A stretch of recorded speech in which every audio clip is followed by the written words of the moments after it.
This is only the second day of Lent, so you're still in time to get a book if you don't have one. How can you possibly go into Lent without a supply of books? I've got at least 4, but I'll share a couple with you. This one is my favorite. I used it last year. St. Mary Magdalene, Prophetess of Eucharistic Love. Let me tell you how this happened.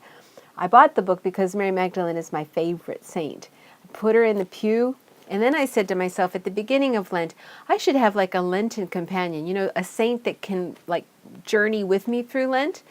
I said, maybe the Blessed Mother. No, the Blessed Mother's like always with me. So maybe a different saint that's like really Lenten. And I looked down, and there was this book.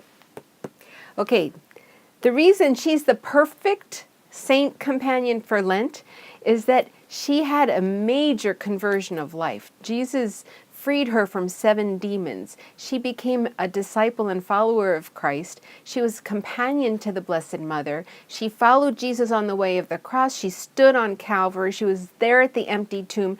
Do you know what that is? That's the whole entire trajectory of Lent right there in one person. So she would really be the perfect Lenten companion. And it's a beautiful book. I have read a few books on Mary Magdalene. My very first introduction was when I was 12.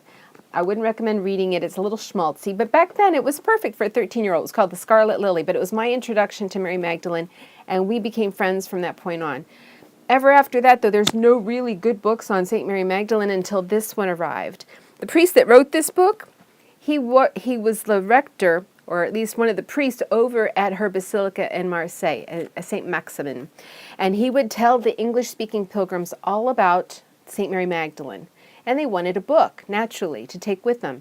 They were all in French. Every good book on her is in French. So he decided to write a book. And the aspect that he's bringing in is the Prophetess of Eucharistic Love. So from that aspect of adoration and love for the Eucharist, it's really more than perfect. So if you haven't gotten a book for Lent yet, I suggest this one. I've used it. I'm using it again.